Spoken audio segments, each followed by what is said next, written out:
ಎಲ್ಲಾದರೂ ಇರು ಎಂತಾದರೂ ಇರು ಎಂದೆಂದಿಗೂ ನೀ ಕನ್ನಡವಾಗಿರು. ಕನ್ನಡವೇ ಸತ್ಯ, ಕನ್ನಡವೇ ನಿತ್ಯ. ಕುವೆಂಪು. ಹಾಯ್ ಎಲ್ರಿಗೂ ನಮಸ್ಕಾರ. ನನ್ನ ಹೆಸರು ರಾಘವೇಂದ್ರ. ಇವತ್ತಿನ ವೀಡಿಯೋದಲ್ಲಿ ನಾವು ರಿವ್ಯೂ ಮಾಡೋಕೆ ಹೊರಟಿರೋಂಥ ಸ್ಕೂಟರ್ ಹೋಂಡಾ ಆ್ಯಕ್ಟಿವಾ 110cc ಆಗಿರುತ್ತೆ. ಈ ಒಂದು ಸ್ಕೂಟರ್ 2025 ಜಾನ್ವರಿ ತಿಂಗಳಲ್ಲಿ ಹೊಸ ಅಪ್ಡೇಟ್ಸ್ನೊಂದಿಗೆ ಬಂದಿರುವಂಥದ್ದು. ಈ ಒಂದು ಸ್ಕೂಟರ್ನ ಫ್ರೇಮ್ನ ನೋಡೋದಾದರೆ ಅಂಡರ್ಬೋನ್ ಫ್ರೇಮಿಂದ ಬಂದಿರುತ್ತೆ.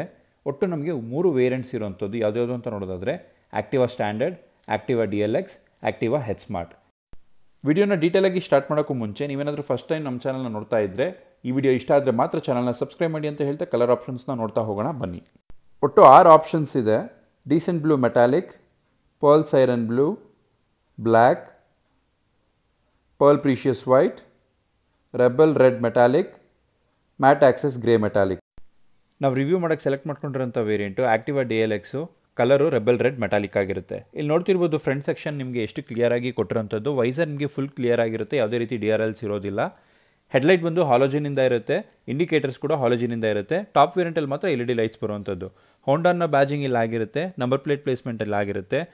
ಏರ್ ವೆಂಟಿಲೇಷನ್ ಸ್ಪೇಸ್ ಹತ್ರ ಕ್ರೋಮ್ ಫಿನಿಶಿಂಗ್ ಲೈನಿಂಗ್ನ ಕೊಟ್ಟಿರೋದು ತುಂಬಾ ಚೆನ್ನಾಗಿದೆ ಅಂತಲೇ ಹೇಳ್ಬೋದು. ಮಡ್ಗಂಡು ನಮಗೆ ಕಂಪ್ಲೀಟಾಗಿ ಮೆಟಲಿಂದ ಬಂದಿರುತ್ತೆ, ಯಾವುದೇ ರೀತಿ ಫೈಬರ್ನ ಯೂಸ್ ಮಾಡಿರೋದಿಲ್ಲ. ಟೆಲಿಸ್ಕೋಪಿಕ್ ಸಸ್ಪೆನ್ಷನ್ ಆಗಿರುತ್ತೆ. ಟೈರ್ ಸೈಜ್ನ ನೋಡೋದಾದರೆ 90x90 12 ಇಂಚಸ್ಸಿಂದ ಬಂದಿರುತ್ತೆ. ಡ್ರಮ್ ಬ್ರೇಕ್ ಆಗಿರುತ್ತೆ. ಡ್ರಮ್ ಬ್ರೇಕ್ನ ಸೈಜು 130 mm ಆಗಿರುತ್ತೆ. ಡಿಸ್ಕ್ ಬ್ರೇಕ್ ಬರುವಂಥದ್ದಿಲ್ಲ ಈ ಒಂದು ಸ್ಕೂಟ್ರಲ್ಲಿ. ಎಲ್ಲ ವೇರಿಯಂಟಲ್ಲೂ ಡ್ರಮ್ ಬ್ರೇಕ್ಸೇ ಆಗಿರುತ್ತೆ. ಸ್ಟೀಲ್ ರಿಮ್ ಬರುವಂಥದ್ದು ಬೇಸ್ ವೇರಿಯಂಟಲ್ಲಿ. ಮಿಕ್ಕ 2 ವೇರಿಯಂಟ್ಗಳಲ್ಲಿ ಅಲಾಯ್ ವೀಲ್ಸ್ ಬರುವಂಥದ್ದು ಇಲ್ಲಿ ನೋಡ್ತಿರೋ ಹಾಗೆ. ಟೈರ್ ಕಂಪ್ನಿನ ನೋಡೋದಾದರೆ ಎಲ್ಲ ಥರದ ಕಂಪ್ನಿ ಟೈರ್ಸ್ನು ಯೂಸ್ ಮಾಡಿರ್ತಾರೆ. ನಮ್ಗೆ ಯಾವ್ದು ಸಿಗುತ್ತೆ ಅನ್ನೋದನ್ನು ನಾವು ನೋಡ್ಕೊಬೇಕಾಗುತ್ತೆ. ಈ ಸ್ಕೂಟರ್ನ ಬ್ಯಾಕ್ ಸೆಕ್ಷನ್ ಸಸ್ಪೆನ್ಷನ್ ನೋಡೋದಾದರೆ 3 ಸ್ಟೆಪ್ ಅಡ್ಜಸ್ಟಬಲ್ ಸಸ್ಪೆನ್ಷನಿಂದ ಬಂದಿರುತ್ತೆ. ಇಲ್ಲಿ ನೋಡ್ತಿರ್ಬೋದು ಸಿಂಗಲ್ ಸಸ್ಪೆನ್ಷನ್ನು ಇರುವಂಥದ್ದನ್ನ. ನೆಕ್ಸ್ಟ್ ಟೈರ್ ಸೈಜ್ ನೋಡೋದಾದರೆ 90x100 10 ಇಂಚಸ್ಸಿಂದ ಬಂದಿರುತ್ತೆ. ಡ್ರಮ್ ಬ್ರೇಕ್ ಆಗಿರುತ್ತೆ. ಡ್ರಮ್ ಬ್ರೇಕ್ನ ಸೈಜು 130 mm ಆಗಿರುತ್ತೆ. ಪ್ರತಿಯೊಂದು ವೇರಿಯಂಟಲ್ಲೂ ಬ್ಯಾಕ್ ಸೆಕ್ಷನಲ್ಲಿ ಡ್ರಮ್ ಬ್ರೇಕೇ ಬರುವಂಥದ್ದು, ಯಾವುದೇ ರೀತಿ ಡಿಸ್ಕ್ ಬ್ರೇಕ್ ಬರುವಂಥದ್ದಿಲ್ಲ. ಟ್ಯೂಬ್ಲೆಸ್ ಟೈರ್ಸ್ ಆಗಿರುತ್ತೆ. ಬೇಸ್ ವೇರಿಯಂಟಲ್ಲಿ ಮಾತ್ರ ಸ್ಟೀಲ್ ರಿಮ್ ಬರುತ್ತೆ. ಮಿಡ್ ವೇರಿಯಂಟು ಮತ್ತು ಟಾಪ್ ವೇರಿಯಂಟಲ್ಲಿ ಅಲಾಯ್ ವೀಲ್ಸ್ ಬರುವಂಥದ್ದು ಇಲ್ಲಿ ನೋಡ್ತಿರೋ ಹಾಗೆ. 2025ರಲ್ಲಿ ಬಂದಿರುವಂಥ ಈ ಒಂದು ಸ್ಕೂಟ್ರಲ್ಲಿ ಮೇಜರ್ ಚೇಂಜಸ್ ಏನು ಅಂತ ನೋಡೋದಾದರೆ TFT ಡಿಸ್ಪ್ಲೇ ಆಗಿರುತ್ತೆ. ಈ ಒಂದು TFT ಡಿಸ್ಪ್ಲೇ 4.2 ಇಂಚಸ್ಸಿಂದ ಬಂದಿರುತ್ತೆ. ಬೇಸ್ ವೇರಿಯಂಟಲ್ಲಿ ನಿಮಗೆ ಅನಲಾಗ್ ಸಿಸ್ಟಮೇ ಬರುವಂಥದ್ದು. ಮಿಡ್ ವೇರಿಯಂಟು ಮತ್ತು ಟಾಪ್ ವೇರಿಯಂಟಲ್ಲಿ ಈ ಒಂದು TFT ಡಿಸ್ಪ್ಲೇ ಬರುವಂಥದ್ದು. ಈ ಒಂದು TFT ಡಿಸ್ಪ್ಲೇಲಿ ಪ್ರತಿಯೊಂದು ಇನ್ಫಾರ್ಮೇಷನ್ಸು ನಿಮಗೆ ಡಿಜಿಟಲ್ ಮುಖಾಂತರನೇ ಬರುವಂಥದ್ದು. ಇಲ್ಲಿ ನೋಡ್ತಿರುವಂಥ ಜಾಯ್ಸ್ಟಿಕ್ ಮುಖಾಂತರ ಅದನ್ನು ಅಡ್ಜಸ್ಟ್ ಮಾಡ್ಕೊಬೋದಾಗಿರುತ್ತೆ. ಇಲ್ಲಿ ನೋಡ್ತಿರ್ಬೋದು ರೈಟು ಲೆಫ್ಟು ಮೇಲೆ ಕೆಳಗಡೆ ಅದನ್ನು ನಾವು ಜಾಯ್ಸ್ಟಿಕ್ ಥರ ಉಪಯೋಗಿಸ್ಕೊಬೋದಾಗಿರುತ್ತೆ.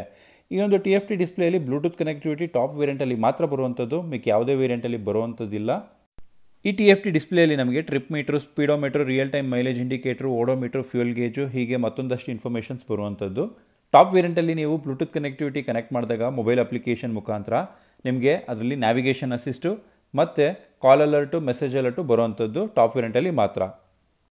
ಈ ಸ್ಕೂಟರ್ನ ಇಂಜಿನ್ ಸ್ಪೆಸಿಫಿಕೇಷನ್ಸ್ನ ನೋಡ್ತಾ ಹೋಗೋಣ. ಇಂಜಿನ್ CCನ ನೋಡೋದಾದರೆ 109.51 cc ಅಂದರೆ 110 cc ಅಂತಲೇ ಕನ್ಸಿಡರೇಷನ್ಗೆ ತೊಗೊಳ್ಳೋವಂಥದ್ದು. ಇಂಜಿನ್ ಟೈಪ್ ನೋಡೋದಾದರೆ 4 stroke SI engine, single cylinder, air cooled, 2 valves per ಸಿಲಿಂಡ್ರಿಂದ ಬಂದಿರುತ್ತೆ. ಟಾರ್ಕ್ ನೋಡೋದಾದರೆ 9.05 Nm at 5500 RPM ಇಂದ ಬಂದಿರುವಂಥದ್ದು. BHP ನೋಡೋದಾದರೆ 7.99 PS at 8000 RPM ಇಂದ ಬಂದಿರುತ್ತೆ. ಫ್ಯೂಯಲ್ ಕೆಪಾಸಿಟಿ ನೋಡೋದಾದರೆ 5.3 ಲೀಟರ್ ಆಗಿರುತ್ತೆ. ರಿಸರ್ವ್ ಫ್ಯೂಯಲ್ ಕೆಪಾಸಿಟಿ ನೋಡೋದಾದರೆ 0.7 ಲೀಟ್ರು ಅಂದರೆ 3/4 ಲೀಟ್ರಷ್ಟು ಪೆಟ್ರೋಲು ರಿಸರ್ವ್ ಆಗಿರುತ್ತೆ. ಇಂಜಿನ್ ಆಯಿಲ್ ಕೆಪಾಸಿಟಿ ಬಂದು 800 ml ಆಗಿರುತ್ತೆ. Starting type kick start, self start ಮತ್ತು ರಿಮೋಟ್ ಸ್ಟಾರ್ಟ್ ಬಂದು ಟಾಪ್ ವೇರಿಯಂಟಲ್ಲಿ ಮಾತ್ರ ಬಂದಿರುತ್ತೆ. ಈ ಒಂದು ಇಂಜಿನ್ಗೆ ಫ್ಯೂಯಲ್ ಸಪ್ಲೈ ಹೇಗಾಗುತ್ತೆ ಅಂತ ನೋಡೋದಾದರೆ ಫ್ಯೂಯಲ್ ಇಂಜೆಕ್ಷನಿಂದ ಆಗುವಂಥದ್ದು. ಕ್ಲಚ್ ನಮಗೆ ಆಟೋಮೆಟಿಕ್ಕಿಂದ ಬಂದಿರುತ್ತೆ. ಈ ಒಂದು ಸ್ಕೂಟರ್ ರನ್ ಆಗೋದು ಬೆಲ್ಟ್ ಡ್ರೈವಿಂದ, ಯಾವುದೇ ರೀತಿ ಚೈನಿಂದ ಅಲ್ಲ. ಕಂಪ್ನಿ ಕಡೆಯಿಂದ ಕೊಡ್ತಿರೋಂಥ ಇಂಜಿನ್ ವಾರಂಟಿನ ನೋಡೋದಾದರೆ 36,000 ಕಿಲೋಮೀಟ್ರು ಅಥವಾ 3 ವರ್ಷ ಆಗಿರುತ್ತೆ. ಈ ಸ್ಕೂಟ್ರ್ ಡಿಕ್ಕಿನ ಓಪನ್ ಮಾಡೋದಕ್ಕೆ ಸ್ವಿಚ್ ಕೊಟ್ಟಿರ್ತಾರೆ. ಕೀನ ಲೆಫ್ಟಿಗೆ ತಿರುಗಿಸಿ ಸೀಟ್ ಅಂತ ಇರೋ ಸ್ವಿಚ್ನ ಪ್ರೆಸ್ ಮಾಡಿದ್ರೆ ಡಿಕ್ಕಿ ಓಪನ್ ಆಗುತ್ತೆ. ತುಂಬಾ ಸ್ಪೇಷಿಯಸ್ ಆಗಿದೆ ಅಂತಲೇ ಹೇಳ್ಬೋದು. 18 ಲೀಟರ್ಸಿಂದ ಕೊಟ್ಟಿರ್ತಾರೆ ಈ ಒಂದು ಡಿಕ್ಕಿ ಸ್ಪೇಸ್ನ ನೋಡ್ತಾ ಇರ್ಬೋದು. ನೀವು ಒಂದು ಫುಲ್ ಹೆಲ್ಮೆಟ್ ಇಟ್ಟು ಒಂದಷ್ಟು ಬೇರೆ ಥಿಂಗ್ಸ್ನು ಕೂಡ ಇಟ್ಕೋಬೋದಾಗಿರುತ್ತೆ. ಅಷ್ಟು ದೊಡ್ಡ ಸ್ಪೇಸ್ ಈ ಒಂದು ಸ್ಕೂಟ್ರಲ್ಲಿ ಕೊಟ್ಟಿರ್ತಾರೆ. ತುಂಬಾ ಸ್ಪೇಷಿಯಸ್ ಆಗಿದೆ ಅಂತಲೇ ಹೇಳ್ಬೋದು. ಡಿಕ್ಕಿನ ಓಪನ್ ಮಾಡಿದಾಗೆ ಫ್ಯೂಯಲ್ ಕ್ಯಾಪ್ನ ಓಪನ್ ಮಾಡೋದಕ್ಕೂ ಕೂಡ ಸ್ವಿಚ್ ಕೊಟ್ಟಿರ್ತಾರೆ. ಫ್ಯೂಯಲ್ ಕ್ಯಾಪ್ ಅಂತ ಇರೋ ಸ್ವಿಚ್ನ ಪ್ರೆಸ್ ಮಾಡಿದ್ರೆ ಹಿಂದಗಡೆ ಫ್ಯೂಯಲ್ ಕ್ಯಾಪ್ ಓಪನ್ ಆಗುತ್ತೆ. ಹಾಗೆ ಕುತ್ಕೊಂಡು ನಾವು ಫ್ಯೂಯಲ್ ಹಾಕ್ಸ್ಕೊಬೋದು ಈ ಒಂದು ಸ್ಕೂಟ್ರಲ್ಲಿ. ಈ ಸ್ಕೂಟ್ರಲ್ಲಿ ಬಂದಿರುವಂಥ ಸೀಟ್ ಕೂಡ ತುಂಬಾ ಕಂಫರ್ಟಬಲ್ ಆಗಿದೆ ಅಂತಲೇ ಹೇಳ್ಬೋದು. ಮುಂದಗಡೆ ಕುತ್ಕೊಂಡು ಓಡಿಸೋರಿಗೂ ಅಷ್ಟೇ, ಹಿಂದೆಗಡೆ ಕುತ್ಕೊಂಡು ಓಡಿಸೋರಿಗೂ ಅಷ್ಟೇ. ನೋಡ್ತಿರ್ಬೋದು ತುಂಬ ಉದ್ದಾಗಿ ಕೊಟ್ಟಿರೋಂಥದ್ದು. ಗ್ರ್ಯಾಬ್ ರೈಲ್ಸ್ ಕೂಡ ತುಂಬ ಶಾರ್ಪ್ ಎಡ್ಜಸ್ಸಿಂದ ಕೊಟ್ಟಿರೋಂಥದ್ದು ತುಂಬಾ ಅಟ್ರಾಕ್ಟಿವ್ ಆಗಿದೆ ಅಂತಲೇ ಹೇಳ್ಬೋದು ಇಲ್ಲಿ ನೋಡ್ತಿರೋ ಹಾಗೆ. ನೆಕ್ಸ್ಟ್ ಒಂದು ಸ್ಕೂಟ್ರನ್ನ ಬ್ಯಾಕ್ ಸೆಕ್ಷನ್ ವ್ಯೂನ ನೋಡ್ಕೊಬೋದು ಹೇಗಿದೆ ಅಂತ. ಸೊ ಹಿಂದೆಗಡೆ ಕೂಡ ನಮಗೆ ಹಾಲೋಜಿನ್ ಇಂಡಿಕೇಟರ್ಸು ಮತ್ತು ಟೈಲ್ ಲ್ಯಾಂಪ್ ಬರುವಂಥದ್ದು, ಇಲ್ಲಿ ನಂಬರ್ ಪ್ಲೇಟ್ ಪ್ಲೇಸ್ಮೆಂಟ್ ಆಗುವಂಥದ್ದು. ಒಂದು ಸ್ಕೂಟ್ರಲ್ಲಿ ನಮಗೆ ಪ್ರತಿಯೊಂದು ಸ್ವಿಚಸ್ಸು ತುಂಬಾ ಪ್ರೀಮಿಯಂ ಕ್ವಾಲಿಟಿಯಿಂದ ಬಂದಿರುತ್ತೆ, ಯಾವುದೇ ರೀತಿ ಲೋ ಕ್ವಾಲಿಟಿ ಫೀಲ್ ಆಗೋದಿಲ್ಲ. ಹಾಗೆ ಒಂದು ಸ್ಕೂಟ್ರಲ್ಲಿ ನಮಗೆ ಚಾರ್ಜಿಂಗ್ ಸಾಕೆಟ್ ಕೂಡ ಕೊಟ್ಟಿರೋಂಥದ್ದು ಬೇಸ್ ವೇರಿಯಂಟಲ್ಲಿ ಬಂದಿರೋದಿಲ್ಲ, ಮಿಕ್ಕ 2 ವೇರಿಯಂಟ್ಗಳಲ್ಲಿ ಚಾರ್ಜಿಂಗ್ ಸಾಕೆಟ್ ಬಂದಿರುತ್ತೆ ಇಲ್ಲಿ ನೋಡ್ತಿರೋ ಹಾಗೆ. ನೆಕ್ಸ್ಟ್ ನೀವು ಇಲ್ಲಿ ಒಂದು ಹುಕ್ ನೋಡ್ತಿರ್ಬೋದು, ಜೆ ಶೇಪ್ ಹುಕ್ನ ಏನಾದರೂ ಹಾಕ್ಕೊಳ್ಳೋಕ್ಕೆ ಈಸಿ ಆಗುತ್ತೆ. ಮತ್ತು ಇಲ್ಲೊಂದು ಏನಾದರೂ ಇಟ್ಕೊಳ್ಳೋಂಥ ಥಿಂಗ್ಸ್ನ ಇಟ್ಕೊಳ್ಳೋಂಥ ಸ್ಪೇಸ್ನ ಕೊಟ್ಟಿರ್ತಾರೆ, ರೈಟ್ ಸೈಡ್ ಇರೋದಿಲ್ಲ. ಮತ್ತು ಕೀ ಹಾಕೋ ಸ್ಪೇಸ್ ಆಗಿರುತ್ತೆ ಇದು. ಕೀ ನೋಡ್ತಿರ್ಬೋದು ಹೇಗೆ ಬಂದಿರುತ್ತೆ ಅಂತ. ಬೇಸಿಕ್ಕಾಗಿ 2 ಕೀ ಕೊಟ್ಟಿರೋಂಥದ್ದು ಈ ಒಂದು ಸ್ಕೂಟ್ರಲ್ಲಿ. ಆಕ್ಟಿವಾ 110cc ಸ್ಕೂಟ್ರು ಸೀಟ್ ಕೆಳಗಡೆ ನಮಗೆ ಒಂದು ಜೆ ಶೇಪ್ ಹುಕ್ನ ಕೊಟ್ಟಿರೋಂಥದ್ದು ಇಲ್ಲಿ ನೋಡ್ತಿರ್ಬೋದು. ಹಿಂದೆಗಡೆ ಕೂತ್ಕೊಳ್ಳೋರಿಗೆ ಫುಟ್ ರೆಸ್ಟ್ನ ಹೇಗೆ ಕೊಟ್ಟಿದ್ದಾರೆ ಅಂತ ನೋಡೋದಾದರೆ ರಬ್ಬರ್ ಪ್ಯಾಡಿಂಗ್ ಹಾಕಿ ಕೊಟ್ಟಿರೋಂಥದ್ದು ತುಂಬಾ ಸಿಂಪಲ್ ಆಗಿ ಅಂತಲೇ ಹೇಳ್ಬೋದು. ಈ ಒಂದು ಸ್ಕೂಟ್ರಲ್ಲಿ ಸೈಲೆನ್ಸರ್ ಪ್ಲೇಸ್ಮೆಂಟ್ ಇಲ್ಲ ಆಗಿರುತ್ತೆ, ಇಲ್ಲಿ ನೋಡ್ತಿರ್ಬೋದು ಒಂದು ಕವರ್ ಸಮೇತ ಸೈಲೆನ್ಸರ್ನ ಕೊಟ್ಟಿರೋಂಥದ್ದು. ಫುಟ್ ರೆಸ್ಟ್ ನಿಮಗೆ ಆಗಲೇ ಹೇಳಿದಾಗೆ ರಬ್ಬರ್ ಪ್ಯಾಡೆಡ್ ಮುಖಾಂತರ ಕವರ್ ಆಗಿ ಬರುವಂಥದ್ದು. ಮತ್ತು ಕಿಕ್ಕರ್ ಬರುವಂಥದ್ದು ಈ ಒಂದು ಸ್ಕೂಟ್ರಲ್ಲಿ ನೋಡ್ತಿರ್ಬೋದು, ಕಿಕ್ಕರ್ ಸಮೇತ ಬಂದಿರುತ್ತೆ. ಡಬಲ್ ಸ್ಟ್ಯಾಂಡು ಮತ್ತು ಸೈಡ್ ಸ್ಟ್ಯಾಂಡ್ ಎರಡೂ ಬರುವಂಥದ್ದು ಈ ಒಂದು ಸ್ಕೂಟ್ರಲ್ಲಿ.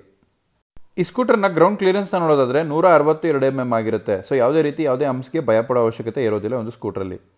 ಈ ಸ್ಕೂಟರ್ನ ಓವರಾಲ್ ವೆಯ್ಟು 106 kg ಆಗಿರುತ್ತೆ. ಸೀಟ್ ಹೈಟ್ ಬಂದು 765 mm ಆಗಿರುತ್ತೆ. ಈ ಒಂದು ಸ್ಕೂಟರ್ನ ಟಾಪ್ ಸ್ಪೀಡು 85 km-ರಿಂದ 90 km/h ಆಗಿರುತ್ತೆ. ಮೈಲೇಜ್ ನೋಡೋದಾದರೆ 56 km/L-ರಿಂದ 60 km/L ಆಗಿರುತ್ತೆ. ಈ ಸ್ಕೂಟರ್ನ ಎಕ್ಸಾಸ್ಟ್ ನೋಟ್ನ ನೋಡ್ಕೊಂಡು ಬರೋಣ ಬನ್ನಿ.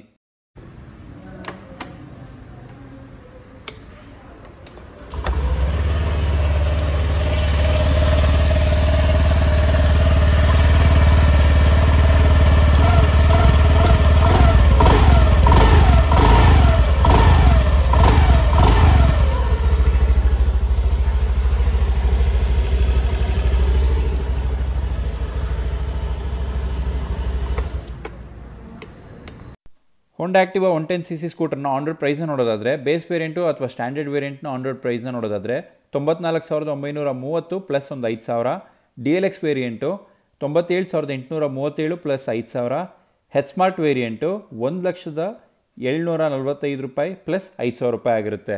ನೆಕ್ಸ್ಟ್ ಒಂದು ಸ್ಕೂಟರ್ನ ಸರ್ವಿಸ್ ಶೆಡ್ಯೂಲ್ ನೋಡೋದಾದರೆ ಮೊದಲನೇ 3 ಸರ್ವಿಸು ಫ್ರೀ ಆಗಿರುತ್ತೆ. ಫಸ್ಟ್ ಸರ್ವಿಸು 750ರಿಂದ 1,000 km ಅಥವಾ 15 ದಿವಸ. ಸೆಕೆಂಡ್ ಸರ್ವಿಸು 5,500 km-ರಿಂದ 6,000 km ಅಥವಾ 165 ದಿವಸ. ಮೂರನೇ ಸರ್ವಿಸು 11,500 km-ರಿಂದ 12,000 km ಅಥವಾ 350ನೇ ದಿವಸ. ನಾಲ್ಕನೇ ಸರ್ವಿಸಿಂದ ನಿಮಗೆ ಪೇಯ್ಡ್ ಸರ್ವಿಸ್ ಸ್ಟಾರ್ಟ್ ಆಗುತ್ತೆ. ಈ ಸ್ಕೂಟರ್ನ ರೈವಲ್ರಿ ಸ್ಕೂಟರ್ಸ್ ಯಾವುದಾದ್ರು ಅಂತ ನೋಡೋದಾದರೆ ಆಕ್ಸೆಸ್, ಜುಪಿಟರ್ ಮತ್ತು ಹೀರೋ ಡೆಸ್ಟಿನಿ ಆಗಿರುತ್ತೆ. ಇದಿಷ್ಟು ಇನ್ಫಾರ್ಮೇಷನ್ಸ್ ಈ ಒಂದು ಸ್ಕೂಟರ್ ಬಗ್ಗೆ ಆಗಿರುತ್ತೆ. ಮತ್ತು ಯಾವುದೇ ಇನ್ಫಾರ್ಮೇಷನ್ಸ್ ನಿಮಗೆ ಬೇಕಾಗಿದ್ದರೆ ಕಮೆಂಟ್ ಸೆಕ್ಷನಲ್ಲಿ ತಿಳಿಸಿ, ಅಲ್ಲಿ ತಿಳಿಸ್ಕೊಡ್ತೀನಿ ಅಂತ ಹೇಳ್ತಾ ಈ ವಿಡಿಯೋನ ಇಲ್ಲೇ ಮುಗಿಸ್ತಾ ಇದ್ದೀನಿ. ಈ ವಿಡಿಯೋ ಇಷ್ಟ ಆಗಿದ್ರೆ ಮಾತ್ರ ನಮ್ಮ ಚಾನಲ್ನ ಸಬ್ಸ್ಕ್ರೈಬ್ ಮಾಡಿ. ಮತ್ತು ನೆಕ್ಸ್ಟ್ ವಿಡಿಯೋದಲ್ಲಿ ಸಿಗೋಣ. ಟೇಕ್ ಕೇರ್, ಬಾಯ್ ಬಾಯ್.